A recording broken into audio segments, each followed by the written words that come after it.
Brought to you by WikiVidi.com. Dalai Lama. Dalai Lama is a title given to spiritual leaders of the Tibetan people. They are monks of the Gelug or Yellow Hat school of Tibetan Buddhism, the newest of the schools of Tibetan Buddhism founded by Je Tsongkhapa.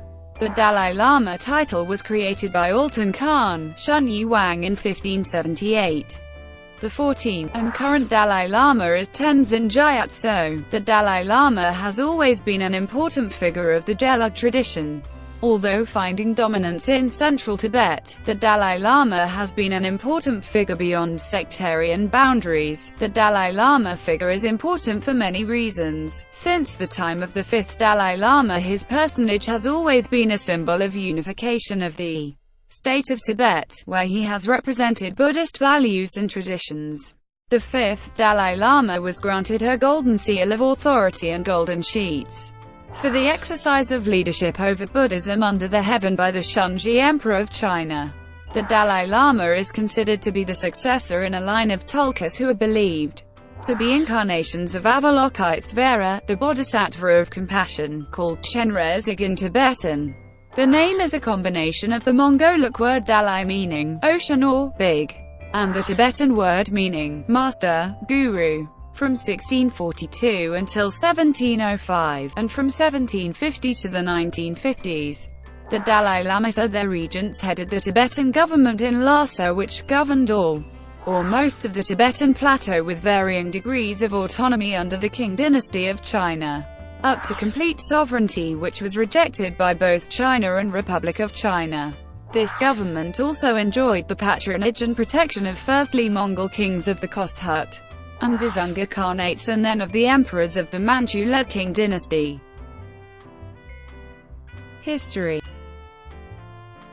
In Central Asian Buddhist countries, it has been widely believed, for the last millennium, that Avalokitesvara, the Bodhisattva of compassion, has a special relationship with the people of Tibet and intervenes in their fate by incarnating as benevolent rulers and teachers such as the Dalai Lamas. This is according to the Book of Kadam, the main text of the Kadampa school, to which the first Dalai Lama, Gendon Drup, first belonged. In fact, this text is said to have laid the foundation for the Tibetans' later identification of the Dalai Lamas as incarnations of Avalokitesvara. It traces the legend of the Bodhisattva's incarnations as early Tibetan kings and emperors such as Songtsen Gampo and later as Dromtenpa. This lineage has been extrapolated by Tibetans up to and including the Dalai Lamas. Origins in myth and legend. Thus, according to such sources, an informal line of succession of the present Dalai Lamas as incarnations of Avalokitesvara stretches back much further than Gendon Drup.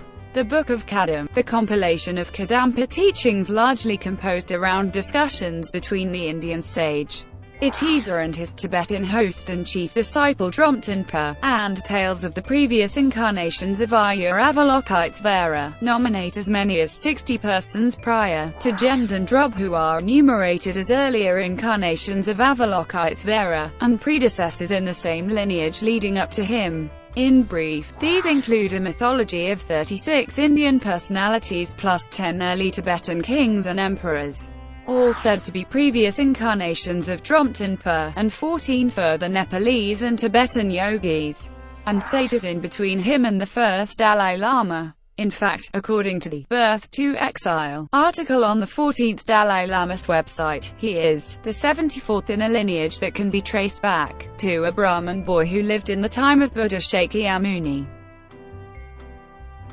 Avalokitesvara's Dalai Lama master plan.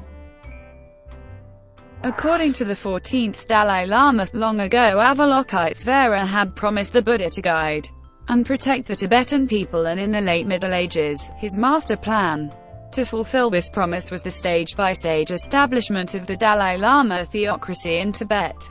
First, Tsongkhapa established 3 great monasteries around Lhasa in the province of Yu before he died in 1419. The first Dalai Lama soon became abbot of the greatest one, Drepung, and developed a large popular power base in Yu. He later extended this to cover Sang. where he constructed a fourth great monastery, Tashi Lunpo, at Shigatse. The second studied there before returning to Lhasa, where he became abbot of Drepung.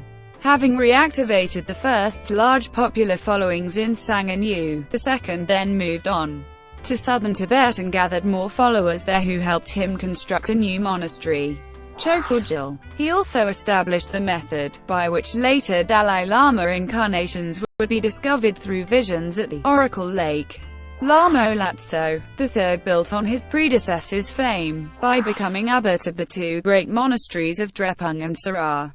The stage was set for the great Mongol king Altan Khan, hearing of his reputation, to invite the third to Mongolia, where he converted the king and his followers to Buddhism, as well as other Mongol princes and their followers covering a vast tract of Central Asia. Thus, most of Mongolia was added to the Dalai Lama's sphere of influence, founding a spiritual empire which largely survives to the modern age. After being given the Mongolian name, Dalai, he returned to Tibet to found the great monasteries of Lidang in Kham, eastern Tibet, and Kumbum in Amdo, northeastern Tibet. The fourth was then born in Mongolia as the great-grandson of Altan Khan, thus cementing strong ties between Central Asia, the Dalai Lamas, the Gelug, and Tibet. Finally, in fulfillment of Avalokitesvara's master plan, the fifth in the succession used the vast popular power base of devoted followers built up by his four predecessors. By 1642, a strategy that was planned and carried out by his resourceful Chagzoa manager Sonam Raptan, with the military assistance of his devoted disciple Gushri Khan, chieftain of the Khoshok Mongols, enabled the Great Fifth to found the Dalai Lama's religious and political reign over more or less the whole of Tibet that survived for over 300 years.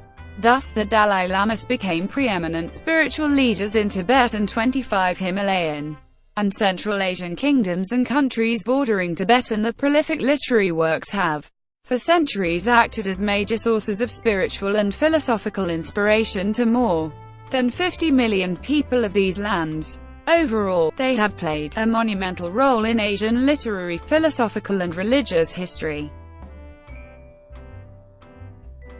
Thank you for watching, brought to you by WikiVidi.com.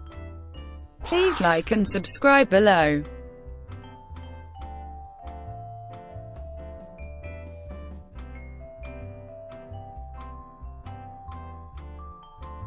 Please like and subscribe below.